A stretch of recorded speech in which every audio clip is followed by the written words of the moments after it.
Hi you guys, welcome back to my channel. My name is Jenny Penton, founder of Planner Perfect, and in today I'm so excited because we're actually on camera, okay? And you know who really got you on was Anna, my sister. Yes. Anna. She was like, Mom, get on the camera or else. And so we're excited to have my mom today, who's a certified life coach, and she's the author of An Ideal Life. And today we're going to be talking, and but with today's episode, we're going to be talking about being managers of our home and really taking ownership. Take it seriously. Take ownership of it. And I don't know it. I think all of your wisdom is really going to play out really good here. So this is going to be pretty great. No, she's helped me about 1 billion times. So yes, it'll come in. This is going to be a really good video. A lot of great takeaways. And then those who don't know me, I am a mom of 8, so a homeschooling mom of 8. So this was, I remember just always kind of calling my mom when I had questions about raising all my kids, or, things weren't going as planned, or my house was a pit and I couldn't wrangle myself in.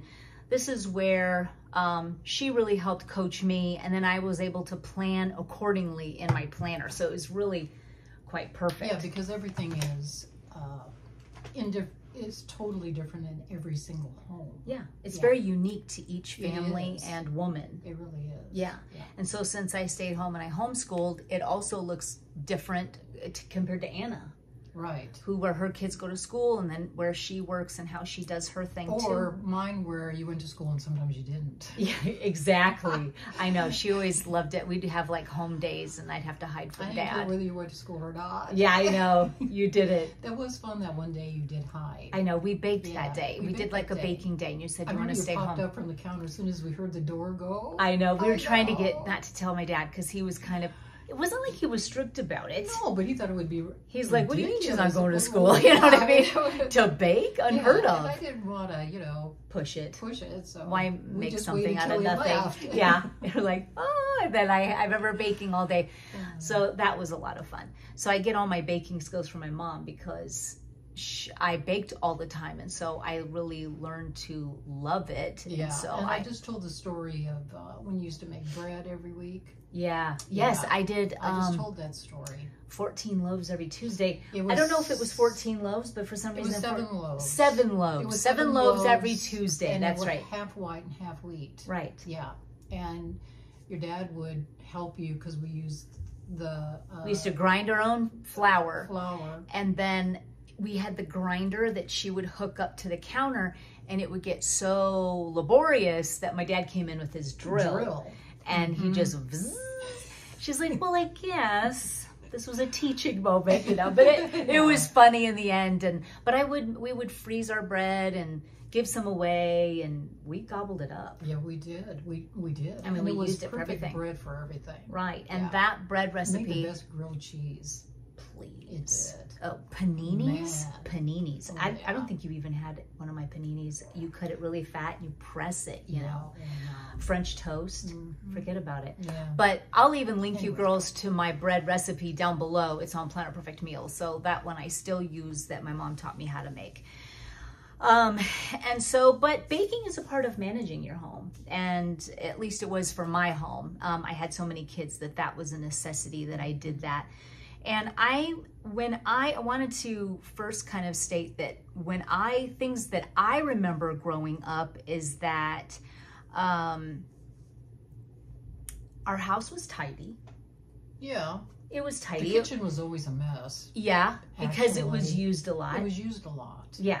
And that... Well, it wasn't a mess, but it was used. It was being used. It was always being used. And that's how I feel like my kitchen is. Like, just always being used, and it's... And I've had women tell me that's one of the main reasons they don't like to bake, is because they wouldn't want to mess up their kitchen. Really? Yeah. Yeah. Wow. I know. So, it takes all kinds. It does. It really, really does. And we'll kind of get into the floor cleaning here in a minute, what the woman said about that. Yeah. And I just remember though, but it was tidy, and you did have certain days that we... but there was a candle lit. There was a candle lit. Well, but the thing is though, even the kitchen that was being used looked good. Like it still looked. Sure. It was a clean as you go, a candle, bread bowl. Everything always was very intentional and thought out. So even like the bread bowl was beautiful. Staged, you know what I mean? It was staged. It was. And it was only because I wanted to basically make my own self feel good. Yeah, I was going to say, it's for you. It was for me. It was for you. It was for me. I wanted to be in beautiful things. Yes. And then I've always had the thing where if you don't, I don't like knickknacks. Yeah. I like bowls that you actually use. Yep. I try. I mean, there's some things that are just decorative. Mm-hmm. No doubt about that. But most of the time, whenever I buy anything, I make sure I can use it. Yeah. But I also want it to be a beautiful thing. Mm-hmm. Like or maybe like, and a lot of times you have to go back to the antiques for like an old lemon squeezer or something like that.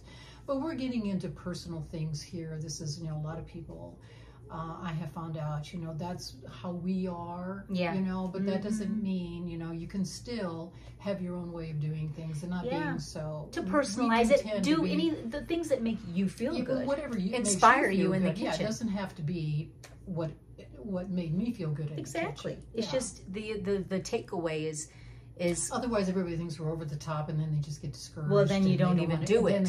And that isn't the point. No, it isn't it. It's picking items that make you feel good, whether it be a new washcloth, or a new candle, or a really pretty bowl that you love to make your pancake batter in or whatever for your family. Yeah. And it just really makes you feel. I don't remember what time. Well, this is when we were into Food Network. Yes. And so Italians do not use cutting boards. They just don't. They don't? No, you cut. She's also Sicilian, if you guys didn't know. But you just cut right over. You cut right over. Oh, you over cut the over the pot. right, and you always did that. I did. You did. And so there's watching Food Network. I would see them, and then I want to do that. Right. I want to do that. Oh. You didn't like it. You didn't do it. No, I don't like it. No. I mean, I do it because. Well, now I know why you always did that. I didn't know that was an Italian thing. Italians don't mess around the cut. And then there's a couple of Italian Lydia.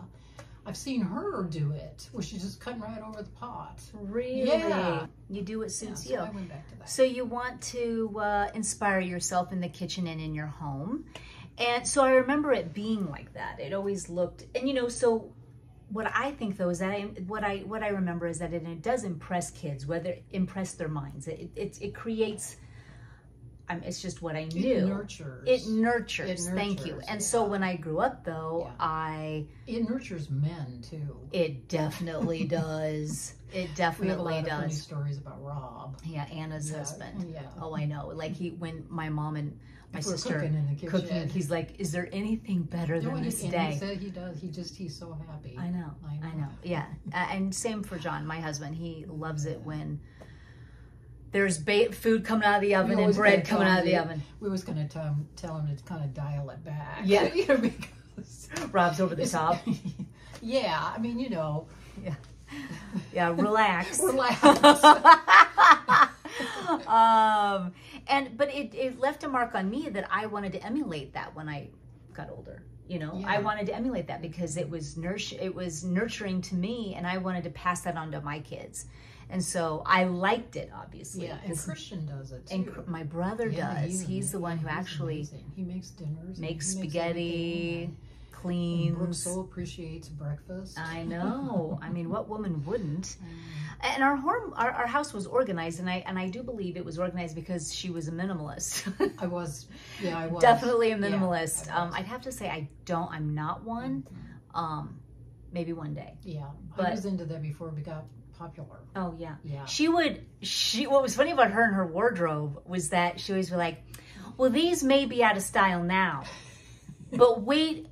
Years down the road, they'll be back. And you'd save like what your Esprit, something that was even Esprit or Gap, or they were really just classic items. Well, then in the 70s, thongs were in. We called them thongs. Yeah. I hung on to a pair of thongs till 1989. 1 year before they came back. I had thrown them away. I thought, see, wow, you got to hold on. Well, especially because then they came back, and then they were called flip flops, and they've never gone out. Well, and this is what I learned. My takeaway from her too was that because you were more of a minimalist, you didn't have a hoard, a bunch of different things, and buy a bunch of different things. But you would buy high quality items, but they were minimal. Yeah, they were and minimal. So they lasted.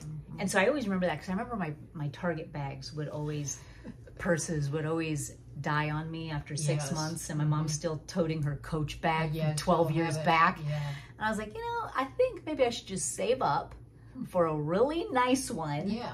And then have it forever. And make sure it's not trendy. No, you got to keep it classic. They usually either black or tan. Yeah, right. Or there's sometimes you'd have, fall and winter. Even like your Christmas, you got a Dooney and Burke, like a Christmas one. I do. And she pulls it out every Christmas, which I think is fun. Yeah, and nobody gets tired of it because it's just holidays. They don't see it a lot. Yeah, they don't see it a lot. Yeah, I think that's I got to be pulling that thing out. See, it's another great takeaway. I know I've told my fans that a million times. It's like, if you're going to get something, get really high quality, just get 1 or 2 of them. And yeah.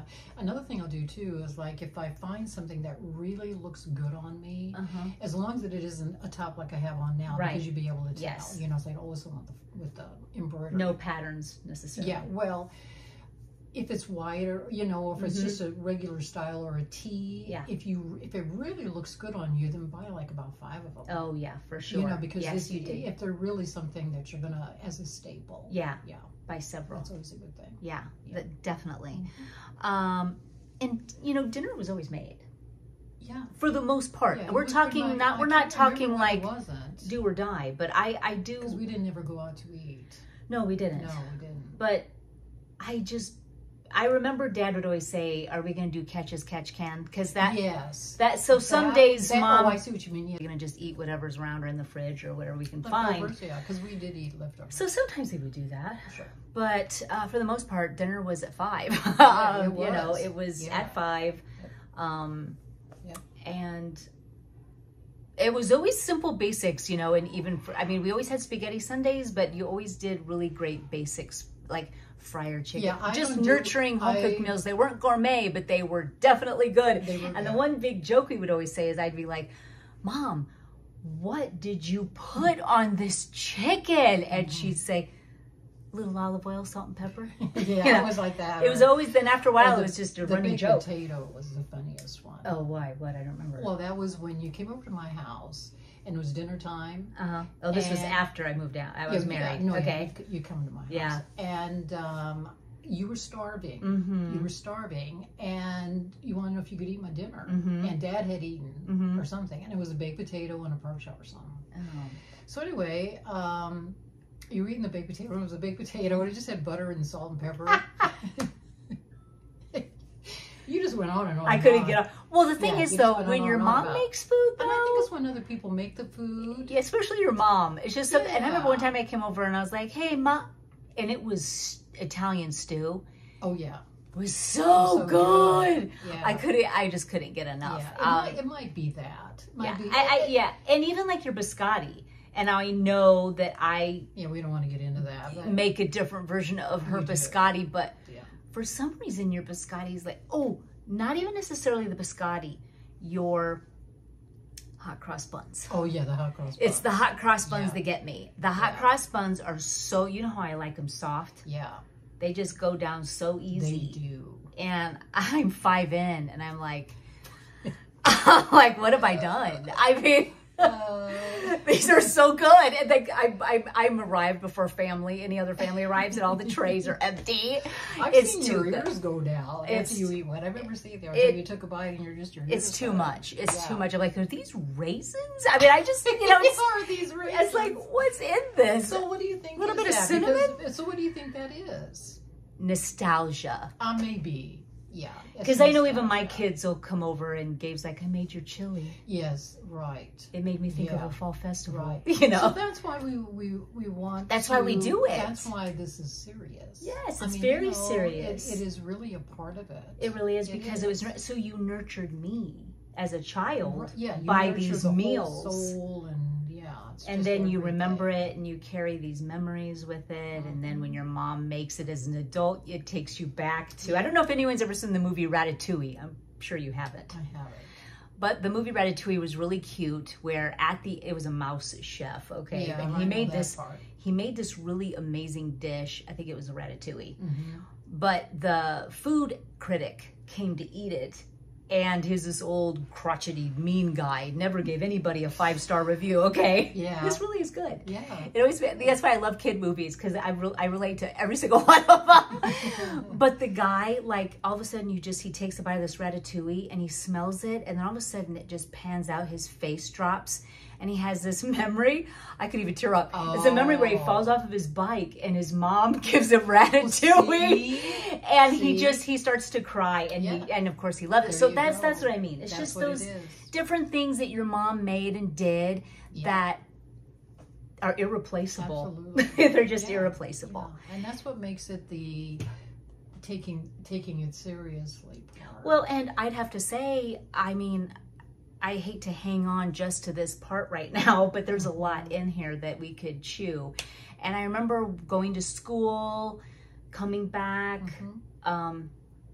She was really into health food, still is, but it was like, I remember Anna used to get mad at me because Dad had more of control with her and eating more like donuts, whereas Mom, I grew up more without that. But so Mom would come home with, like, you know, I wasn't doing it. It was whole wheat and honey chocolate chip cookies or something, and Anna's like, I can't eat this, you know, and I was like, the best thing ever, you know, but I was just more used to it. My palate was used to that. Well, and when you were little, I didn't do it as much. I didn't really get started into it until Christian was born. Okay. Yeah. So well, I don't know why Anna just didn't care for it. Because Anna was little. She was very little. Okay. I think. Well, I had already had it for a while. That's what I mean. I had had it for a while. Okay. My palate was used to that. Right. I grew to love it. Well, you were older when you started to eat it, and so then you ate it better. Yeah. I thought that's how you ate. That's what cookies were. Okay. You know, whole wheat with. You know, I didn't. With honey as the sweetener. Yeah, and it was like, why doesn't this taste like something from the store or something like that? But she definitely. I mean, now she makes these, so it just you know. Yeah. But I just remember her thinking that I was mean in doing that because if I loved it, then you'd keep it up or something. Right.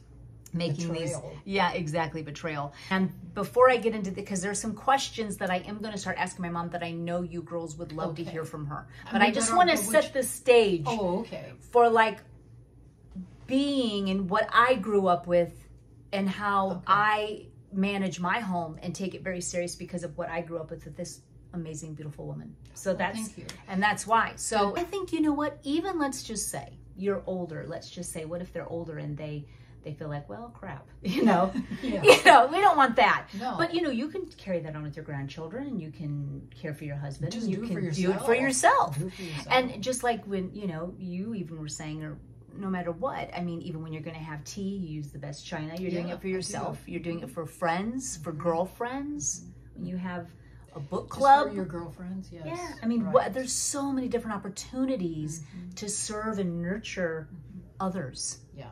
Well, this is kind of based off of my sister Carol kind of caught on to this about me, about that. And I always just said I just kind of do things on purpose. You know, just kind of a purposeful kind of thing. Yeah. And then, but she found a book called Make Every Moment Holy. She found, And she just said that this was... Yeah, you told me about this. Yeah, and it's really perfect. Because in it... It talks about just those kinds of things are holy. You can make them holy. Very much so. Because really it's really our lives. Well, and those are the moments.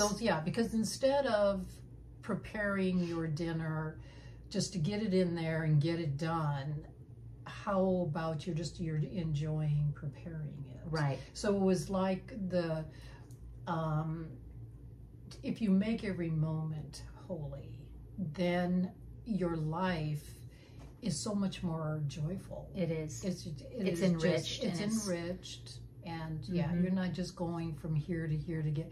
And, you know, of course, nothing's perfect. And, you know, there's days where, you know, you just throw all of that out the window. Yep. And, but it's something where that's your standard. Well, it's an ideal life. That's where I came up with that title. You know, because people, you know, if they don't really know what that means, they'll go, well, nothing's ideal. And I go, well, that's my point. Yeah. And so, you know, we just want to make things, you know, as ideal as we can. So there's got to be a standard. And just make everyday moments holy. Exactly. Right. And it makes a huge impact. And I'm living proof. It makes a huge impact. It makes a huge impact. It's something really so, what seems like, why do I need to go through all of this? Because it has the hugest impact. It does. It really does. Even on your friends, your family, your loved ones, your children, it has a huge impact. Even though it doesn't seem like it would, well, it definitely makes people feel like your friends or whatever. If they see you bring out your really good cups and your pretty napkins or whatever, then that means that you're important to them. Exactly. Okay, now not that if you don't, doesn't mean that they're not important. You may have another love language and show them that you're important some other way. Right.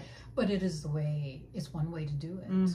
And since we're talking about and home, since you're going to have tea anyway, right? I mean, you know, might as well bring it out. And you know, they always say that anyways. Don't wait for the certain holidays or a special occasion to bring out your special. The Queen is never coming. Exactly. Yeah. I mean, or the president. And also, I remember my mom taught me how to fold laundry a certain way, and I didn't appreciate it until I got married, actually, because I was like, this is the dumbest thing. And well, I never liked it that first off she was telling me what to do. Second off, I didn't want it to be done a certain way. That's a double whammy. I was like, first you're telling me to fold clothes, now you're telling me they have to be a certain way. Wow. Wow, this tops it all. But now here I am folding it this way, in my closet. So I would have it no other way. It's like I see my husband fold clothes for me and I'm like, you know, you're really not doing me any favors. Thank you, but no, he's just thank keeping you. it so they don't get wrinkles. Exactly. There you go. But anyway, my whole point of that, of course, I love it that he's helping me because I must have had a down day, but it just that I love the beauty of it. Yeah, I do too. Putting it in my closet. So, and then of course you were really always planned and looking good and ready for the day for the most part. Of course, now we're talking about how it's, you know, of course there's exceptions to the rule, but the rule was that, you know, really your day was planned and you knew what you were going to wear and you got yourself ready for the day. I did. It helped also set the stage for the day. And actually people used to come to the door in those days. See? Yeah. You were ready with makeup on. Yes, with makeup on. So when I went about to also be the CEO of my home, I just remember that it seemed effortless to me, actually. So when I became a mom and a wife and a mom, I just remember that it was pretty seamless for me because that's what I grew up with. And so I wanted to emulate that. And it was easy because I grew up with it. Yeah. But it's definitely something natural. It came natural. Yeah, so it's something definitely though that can be learned and something that you can try out and do. I had to learn it. Yeah. I had to learn you did. You did have to learn it. Whereas I feel like I didn't. You did. Yeah, right. No, I taught myself actually. Yeah. Okay, so I have some questions here that I think that you girls would love to hear from my mom. So as CEO of our homes, does it matter the season that we're in terms of little children under feet, no children at home, empty nesters? Are we always managers of our home? Oh, of course. Okay. Yes, well, of course. So it doesn't really matter. So that kind of applies to where... I'm all by myself now. I know you are. And I am the manager of my home. Yes, you are. I am. You still are. I still am. You still am. I still am. And you were even... I do things a little bit differently, of course. But I still am.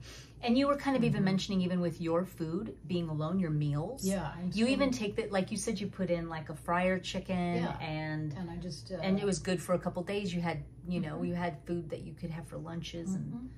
So basically, it kind of comes down to, even though, of course, I cooked for your dad, and I wanted to please him, and I wanted him to love it and all of that. Right.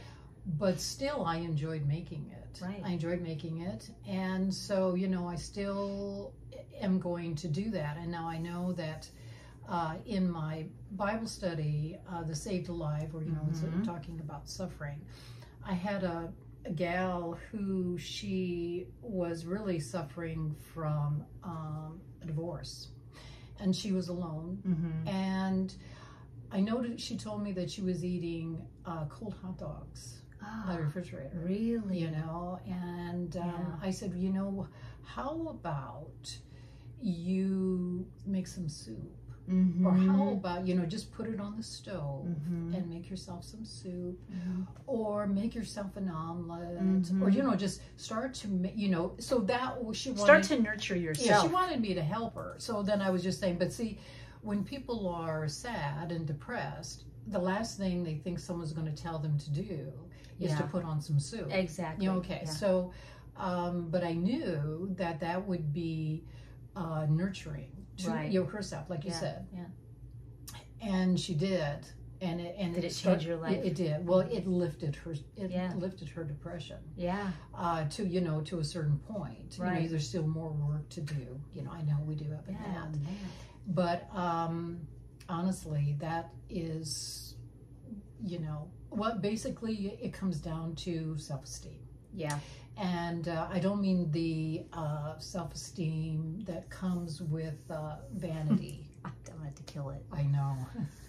Right. It's different. It's a different self-esteem. So when it's our identity in Christ. Self-esteem is our, you know, where we are esteeming ourselves, you know, to be important in God's eyes, you know. And so if He has gifts for us, and I need to use them. Right. You know, and there are things that you can do that are just natural. And what that does is it just makes your self-esteem, it helps with your self-esteem. It does. Because most of the time when people are depressed, their self-esteem is in the toilet. Well, and it kind of makes you feel like you yourself are worthy of something like that too. Yeah, and it takes time, because usually your self-esteem is so low in depression. You know, that's what causes that I know to build up the self-esteem. Actually is part of how you recover from that. So amazing. And see, people don't really know that. And I really do love telling this one story about this young gal who her depression was very severe, and she worked at Penny's, and the people would always ask her where the restroom was. Okay. And she was so depressed. Well, then there was a big, huge restroom sign behind her, and she'd go, you know, like that. Yeah. And she'd get mad. She goes, can't you see? Or something like that. And she goes, because she was so depressed, she didn't have any charity toward anybody. That sounds like me when I was a teenager working at Yonkers. Yeah, you know, I wasn't going to say that. But yours didn't come from, you just didn't really like people. I just was yours over was a totally different reason. Yeah. And of course it's annoying. Yeah. I mean, this is a restroom. Right there. You know, flashing lights, people are asking her, and I said, now when someone comes, I want you to, when they ask you where the restroom is, I want you to say, it's right over there. Yeah. You know, and they say thank you, and you go, you're so welcome. Oh, she just cringed at the thought. Well, she just hated me. Yeah. She goes, I thought we were going to be here because I'm depressed. Yeah. And I thought we were going to be friends. Yeah. My life is horrible, as you know. Right. You know, and everything. And how do you think that's going to help? Right. And she said that it did. Isn't because, you know, I says, you just do for a whole week. And sure enough. You just have to kind of act it out a little bit. You do. You have to. Until you get there. Fake it till you make it a little bit. Yeah, I suppose it's that kind of a line, but it's more than that. It actually is how self-esteem works. Okay, so self-esteem, as you are really being obedient to God, you know, you're really being, your self-esteem will rise. And because most self-esteem, when you don't have self-esteem, it's really self-loathing. It really is. And it's self. And so where you are always focused on self. Yeah, and you're just loathing yourself because you know you would loathe yourself because you were such a absolute creep, and you're talking like a creep. Yep. And you know you're angry all the time. Yeah. You know, how does that? So I don't know how we got off on that. But, well, the season. So no matter what season that you're in, whether you're suffering through a divorce or you're alone, a widow. I'm a widow, and I can't even even say that word. But I am. I'm just without your dad. I know. So yeah. I can say likes it. to say it that way. And I am very much grieving over him, but I'm not going to allow myself to get depressed. Yeah. And because it is two different things, Mm-hmm. you know. And so I'm doing all of the things that I know that honestly have just become habit. Mm-hmm. So when I was making the chicken, you know, when I was making it for myself, it really comes from a habit of many years to be doing that. Because let's face it, a lot of times when I was making dinner, I could have been mad at your dad. Yeah. Okay? Right. Could have been mad at him. We could have been having a fight. Right. We could have been fine. But I could have been fighting with somebody else. Yep. I didn't feel well. Yeah. Or who knows? Yeah. You know, nothing's perfect. Right. I mean, you know, ever. Uh-huh. And nothing is ideal. Mm-hmm. Ever. Mm-hmm. And so a lot of times I probably made that chicken with something else being wrong. Mm-hmm. You know, and that's my point, you know, that we have these habits. So I'm still able to do that because I've made it important in my life. Right. And you still carry it on. Just for these times. And you can carry it on through whatever season that you're in. Absolutely. Yeah. Yeah, absolutely. Because it is a habit. It's a habit and it's important. So these are more like establishing good habits as being CEOs of our home. Yeah. In that it is taking care of the fact that, you know, you got to eat. Yep. Okay. So you might as well do it You might as well do it. You might as well do it well. Right. That was kind of the whole thing. And if you're going to do something, you do it. Yeah, and basically we're all suffering from something from one time or another. If it wasn't the death of your dad right now, who knows what else it would be. Yeah. And when the years go by and I am better at, you know, the missing of your dad, something else is going to happen. Yeah. Okay, so we're always suffering from something. Mm-hmm. And so I just always felt like, well, we might as well do it right. Yeah. You know, you might as well do it. Right. You know, and there's nothing in Scripture more spoken about than that is suffering and Christ's suffering. And so anyway. Yeah. Well, what do we do with the feelings of being taken advantage of in our home if we're like busy doing all of these things? I get this kind of a lot. There's two things that happen to that. One of them is you did it to yourself.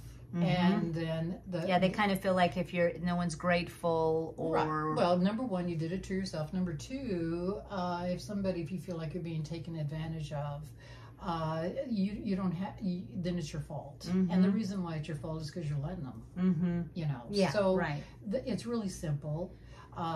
You know, go inward and see, you know, what are you doing, you know, that's causing it. And then number two, if you didn't, someone is taking advantage of you, stop it. Get them to stop it. Yeah. And also too, I think women have expressed that you can be assertive.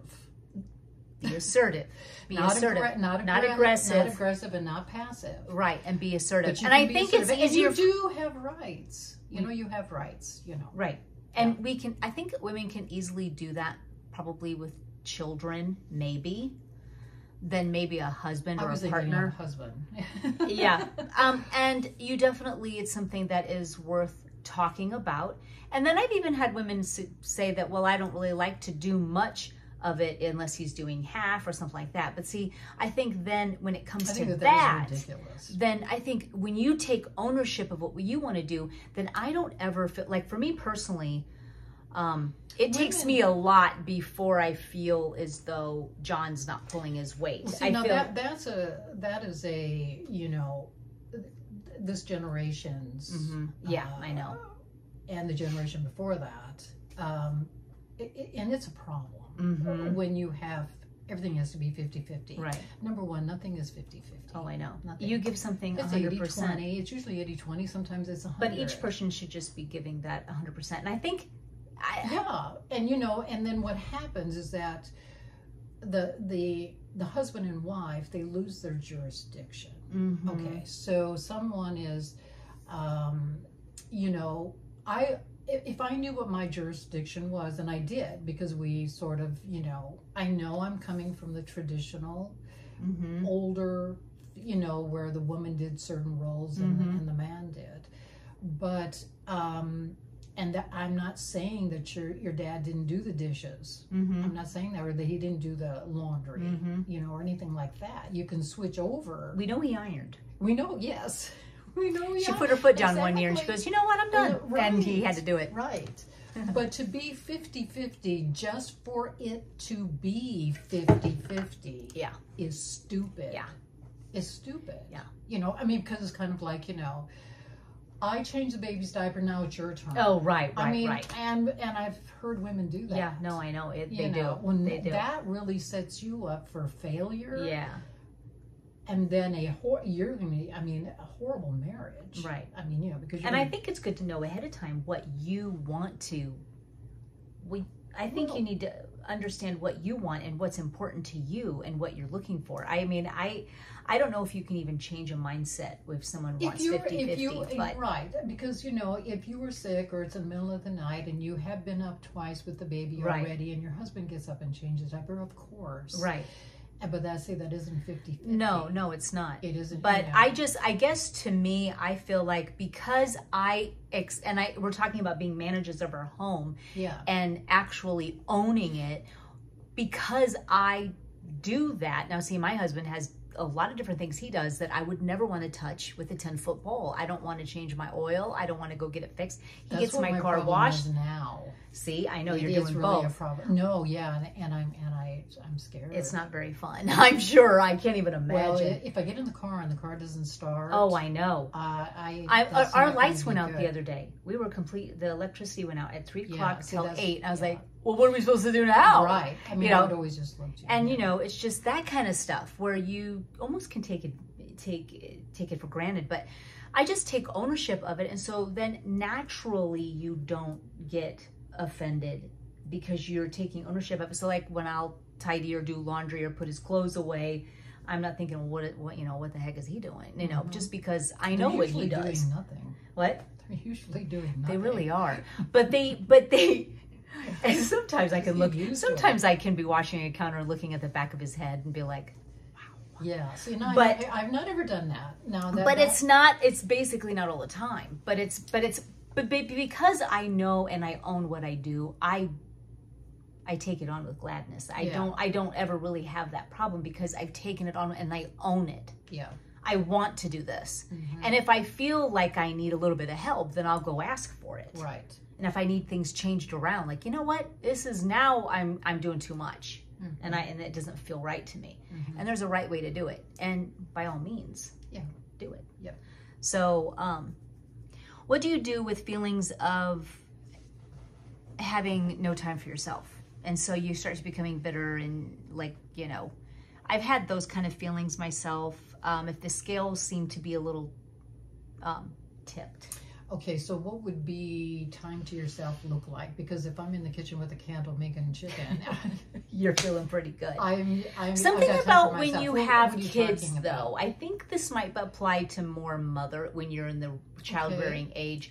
And I know for me, that was pretty big for me. And I can share how I dealt with it, and I can even share how you coached me how to deal with it. Okay. Because I would definitely feel like, even though I knew he worked and I was home with all the kids, I just feel like he would go ride his bike, or I was like, oh, you have time for that. Or he would just be able to do things and get in his car and actually drive somewhere. Like if I did, I'd have to take 7 kids. It was just always seemed a little bit more difficult for me. Like I was doing the kids and it felt tipped, and I didn't know how to take care of myself in those kind of scenarios, especially when my husband was trying to provide for his huge family.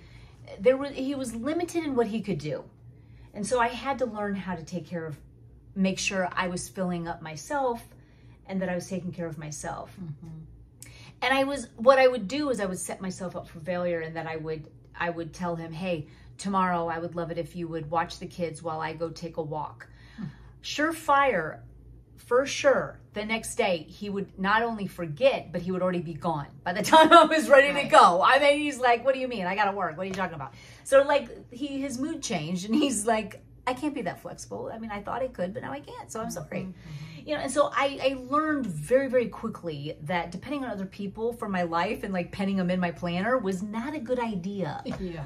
You know, so I wanted to set myself up with either a babysitter that I could pay, or I would get up real early. Sometimes we'd get up early, but when John was still asleep, and go for a walk. I just made my life happen, and I just held my own self responsible. And that was one of the tips that I think that you really kind of gave me as well. Because I would always fight him about it. And that you just answered it. Yeah, I did, because that's what you told me to do. So I wanted to share that, though, because I think that a lot of women, if they do have if they have small children, that can be an issue. Yeah. For some. It might not be for all. But I know that it can be something that can be kind of tough. You know, and as I'm listening to you, you know, and then I'm just kind of going back to what it was like when I was a young mother. And there just were sacrifices to be made. Yeah. It was just as simple as that, you know.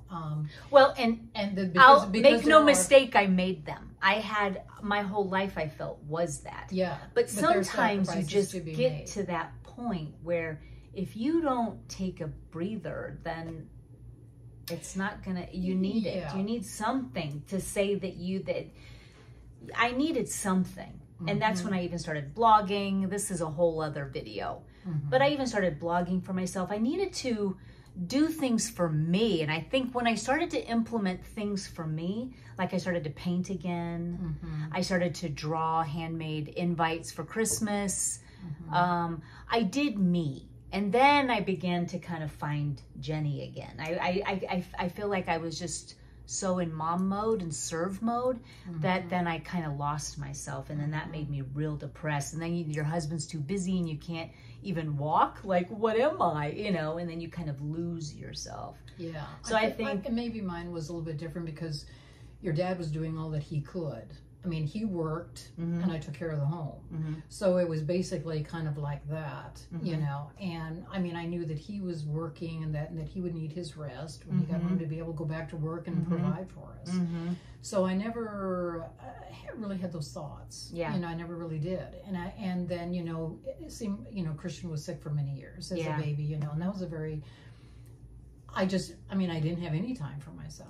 But then I would make time for myself within my cooking and baking, and actually the way that I would take care of the home. It was fulfilling enough for me, you know. So, but at the same time, I do like to teach women that you don't ever want to put your whole identity in that, and because you want to be able to pass through the seasons, I feel, without being lost. And maybe that's the point, because my identity was not there. Okay. My identity was not in that. Yeah, no, it wasn't, because you were able to really flow seamlessly into full-time hobbies. And that's true. With no apologies. As soon as there was some time, I was like, what do you mean she's rowing a boat? I need to know how to make this stew right now. I did. I mean, you were. So I was ready to go with whatever hot. I did. Well, and you know, it was so good. I know. On my website, read Pray to God and Row to Shore. Yes, please do. We're going to link you down below to her hilarious website. Story of me rowing my boat. It's very good because I was better than the 60-year-old women. Right. So I got in with these real hunks, these young men. Well, the Creighton rowing team from Omaha. From Omaha. Oh, I got myself too into much. a bit of a mess. Praying to God and rowing to shore. Yeah, sure, exactly. You know, yeah, that's a good one. So, but you know, my I would say the very early, and it was right after I got saved. Okay, and this is very important because I think that it's essential if, as you, I'm not saying that you can't go out and, you know, and do stuff for yourself or find that, but I had enough that was where my identity wasn't lost with serving my family. By doing that, by making sure that my relationship with Christ was one that fulfilled me as a woman and as a wife and as a mother. Right. And I found really beautiful ways to, as I was being sacrificial and serving my family, to take care of that part of me. And I think, though, you would do Bible studies, women's Bible studies, and I you were did. very involved. You would do things like that, where I even find I had no time for that. So Yeah. I feel like I had a lot more kids, and so I think my circumstance was a little bit different. Yeah. I mean, you have a lot of kids, and Yeah. you know, and you homeschool. And I homeschooled them, so it was quite a different scenario. There is different scenarios. There is a huge difference scenario. But still, you know, your where your relationship with Christ is, and then how, as you're reading His Word all day, when you're doing that, and I, you know, because Scripture is for all parts of our life. It's for reproof and for correction and for instruction. And that was basically how I, you know, went about it. But basically the one word that always stuck with me was just balance. Yeah. And so if I was up for 3 days or at the hospital with Christian, or could have been just anymore, everybody just had the flu or whatever it is, when you got those days where, you know, you basically haven't even done anything to your hair. Right. And I just always knew that it was temporary, you know, that it was going to change. Oh, for sure. And, you know, they're going to grow up, Yeah. you know, and if I was going to have children, this is what it means to have children. Right. And when you have children, and I think women don't have problems with that. It's when they're gone that they have problems. Yes, That's what I'm really kind of talking true. about. Okay. It's when they're gone, then their identity is gone with it. And that's why it's important to have your identity in Christ. But also for me, what also just did help with me is just kind of doing things that reminded me of me. And somewhere along the line there, you lost yourself somehow. And I don't know if it really had anything to do. Well, I also had children that were sick. I also had a ton of kids, and I homeschooled, and we had a busy household, and it was a quick way for me to get lost. It just was. And I did bake and cook and sickness and this and cleaning up. There was no balance. There was no balance. That is right. That is it. That is right. So it was just... That is exactly what it is. I had balance. Yeah. I did. Yeah. Yeah. There were a nice ebb and flow. There were respites. Yeah. You know, there were. That makes sense. Yeah. Yeah. Yeah. Well, that's really wise and wonderful. How do we... I hope so. I don't know if I'm helping. No, you are. Okay. How to find joy in managing your home. We already kind of talked a little bit about that. How do we handle overwhelm in managing a home? Cry. Sometimes you do just need a really good cry. Oh, you do. Oh, I'd be so overwhelmed. I would get overwhelmed, you know. And I'd go in my master closet and cry, and then I'd come down and, well, let's make dinner. Yeah, I know. But basically, it is just always going back and setting priorities. That was one good thing about the planner, was that it was like, okay, fresh slate. Yeah. Because problems... Then I would say, well, I can't believe it, but this has got to go. Yeah, exactly. And I think, like they always say, and it is so true, that the problems always do present an opportunity. It just does. They do. And that was when I started to, and it was kind of like, I kind of got the idea because I used a spiral notebook in the beginnings. Yeah. And they always have those margins there. Yep. So I would write things in the margins, and I was like, you know, that's why I've had any problems. I never said I don't have any margins. And I would never set any time in there for doing nothing. So I would look at my planner, and I was like, why am I doing something at 4? Why am I doing something at 5? Why am I doing something at 6? And then dinner, done. And I go, that's hilarious. That's where that whole margins thing's coming. That's because you used to write it. I used to write it. Yeah. That's where that came from? Well, I would write in the margin that I couldn't do something. And I was saying, well, hey, I don't have any margins in my life, you know? That. And so I started, and I still do it today, is that I have time in there where I don't do nothing. Well, and I will have to say, I did get that from you, but only from watching. Because, and this only happened as later in my motherhood, when I could actually breathe even a little bit. I could breathe, and I was like, oh, you know, but you were queen of making sure that you were not hurried nor stressed, where I feel like that was my livelihood. Yes, right. You know, whereas everything was always calm. It was calm.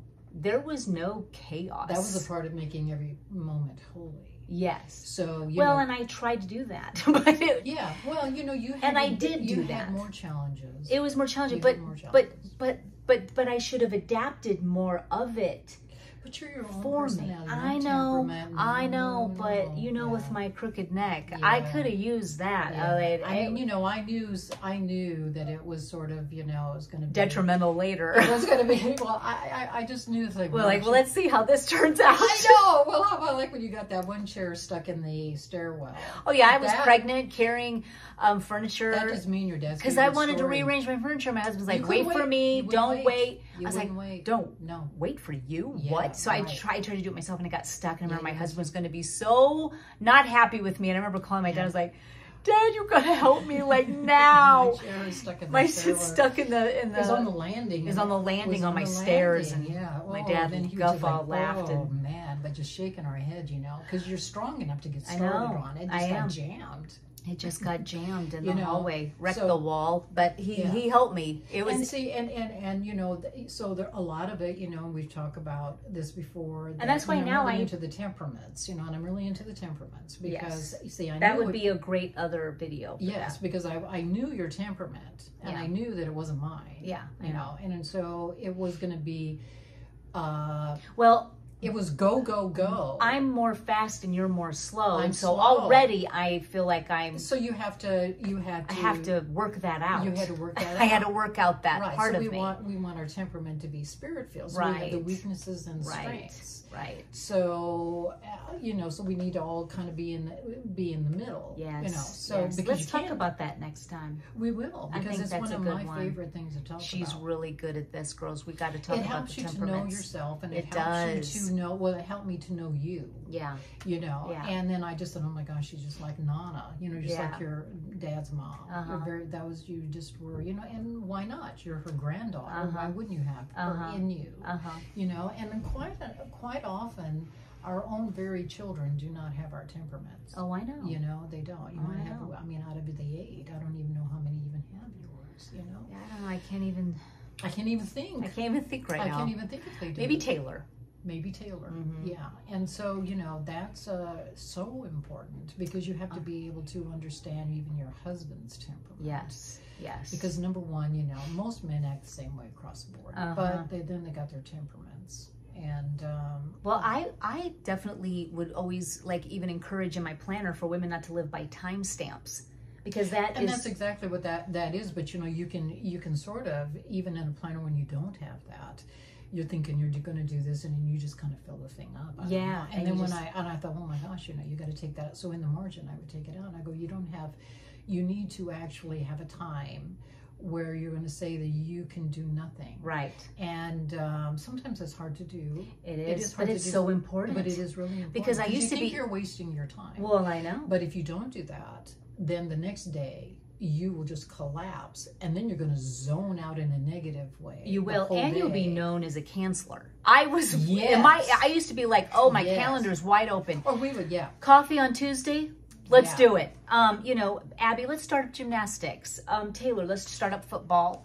That'll be on every Friday. Right. And you think like that equates success when you are filled up and you are busy and filled. You just think you're successful. You're excited. Until the day comes, I'm like, there's no time for that. I can't come. No. If you think about it, think about this. Let's say you're making dinner. Okay, and then you have dinner. And then you have to do the dishes. Yeah. Aren't you tired? Yeah, no doubt. I mean, right? Really, what are you going to do? What that act alone. Yeah, that act alone. So that's why I think through my whole day when I'm going to go, like, let's say to Vala's or a pumpkin patch. Yeah. It's like dinner's going to be real easy, and I think through all of that. Right, now. You do, yeah. So then I know after dinner, especially as the older I get, there's going to be no reading.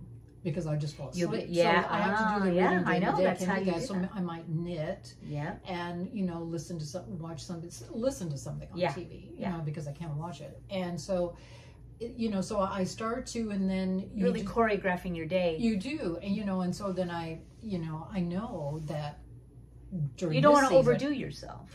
Well, it's not going to do you any good to get the things done that you've got on there. I mean, and you're not going to do it well either, no, or at all. Half asleep. No, you won't. You're not even going to do it. So and then, definitely margins are important. That's such a huge takeaway. They really are important, and always telling yourself to slow down. Slow down. Slow down. Yeah. What are you in a hurry it's for? Ridiculous. You're in a hurry to go nowhere. I know. Hamster wheels, what it is. Well, we always talked about the hamster. I feel like a hamster on a wheel. Oh yeah, it's just ridiculous. I keep like I'll even tell my mom, like, I feel like I'm waiting for life to slow down, but it never does. No, it never ever does. And that's me not even. That's not even including my own schedule. The whole world says it. I mean, everybody goes, well, you know, as soon as Christmas is over. Oh, it doesn't ever. So if you get smart, you start to wise up, you know, then you start to say, you know, this has got to change. This has got to change. This has got to go. And this is, I remember when I threw all my kids out of sports. Yeah. I finally learned. I was like, you know what? I was so tired of begging them to stay home anyways. Yeah. I was like, you don't want to go to soccer, do you? You don't want to go. And the kids just made fun of me the other day. Abby, she was even saying, oh, I remember the days when she was late. I'm like, that's because I was juggling all your siblings. Yes. Leave me alone, please. She will not leave me alone on that. What goes around comes around. Don't worry. Yeah, I'll tell you what. Well, and margins. Like I had that down. There you go. But I love the backstory on that because I didn't really realize because you're writing in the margin. What a beautiful, beautiful story. Thought, hey, what the heck? You know, this is something I also need to do is to pencil in doing nothing. Pencil in doing nothing. But then it also leaves room for spontaneity. Absolutely. Which you've got to leave room for that. Call. Exactly. You know, I mean, you know, because I will put down whatever's and I will take. Usually I will take everyone's call. Yeah. And very rarely do I not take a call. Mm-hmm. And so there's room for that. You know, I mean, you can put your knitting down and take a call. It's something that you can put down. Yeah. You know, and so it's nice just it's very, very important. And I don't really know a lot of people who really do it. I know. And it's so important to do it otherwise. And if anything, for your health. Yeah. And so because honestly, I got it from scripture that we are to be balanced. It's just in the Bible. Mm-hmm. The Bible itself is balanced. You know, everything in there shows that. And so that is clearly instruction for us to be balanced. Yep. Mm-hmm. Well, Mom, this was wonderful. Well, I hope so. Oh, absolutely. So. Ladies, this was, I mean, I feel... good. If you feel good about it, then you do. Okay. I mean, this is like, these were, but they're just reminiscent of me. Usually I was in tears crying when I would call her. Yeah, well, that was fine. You know, it was, she never cared. She's like, well, what is it? And I always feel bad, but I don't know why, but it was my 10th call in the day. And I was like, here I am again. You know? I don't know what to do. You know what Anna will do if it's the 10th time? What? She'll kind of come in through the back door. Yeah. You know, and Christian, he will go, hi, Mom, how are you? I always know. You always know now it's going to be about something he's got a problem. If I'm fine, then you'll go ahead. Yeah. Yeah. I go, okay, I'm fine. Everybody, you just go right at me. Yeah, no, I do. You know. Already crying, actually, or trying to keep it together until she answers. And I won't say when or where, but what time you said, where are you? Yeah. Because I got to talk to you, and you're not with someone, are you? Yeah, I'm desperate. I'm about to call. You're not with Gloria, or you're having lunch. Right? You're okay? You're alone? Because it's private. Yeah, private and serious. It's ever not serious. So you really helped me a lot. It's always serious at the time. Yeah. It is. You know, it actually doesn't even really take very much. No, it was always just a push in a direction and a little bit of sound advice that kind of... but we all know it's all temporary and it's something that it always just helped me get through, well, until the next hour when another child did something or, you know, something went wrong. Well, now my pie didn't work. Now what? You know, it's just stuff like that. Now I have nothing to wear. Can you believe it? Anna's pumpkin bread. I remember I was going to go somewhere like, oh, I don't know why I was opening up wine at noon. What? I was opening up wine at noon. I don't know why. Really? Remember that was when you were I was like, you had a problem? That was all over my white shirt. I was like, what do I do now? But I still don't remember why I was opening up at noon. Oh. And then going somewhere. Maybe someone was coming over. That happened to me with a pomegranate. Oh gosh. Yeah, throw it in the trash. Oh, well, I had learned on Food Network. You're like, tap, tap, tap, tap, tap. I learned that on Food Network. Yeah. That you tap, tap, tap, Right. tap. And I was just tapping away and I was just totally... Oh, or fried chicken. You just found out how to make it from Ida. And your face has fried dots on it. You fry your face. We're going to have to edit this probably. Woo! So, well, thanks, Mom. Oh, thank you. I'm going to leave all her information for you of An Ideal Life. She's got some really great stuff on there. She's in the process. Look for in the new year, especially more writing, more inspiration, as well as her study. We're going to talk about Saved Alive, which is going to be available soon. So we're going to start touching on those kind of really great key points to that book, so you can get access to that after the new year too. So thanks, Mom, and until next time we're together, you guys. Bye.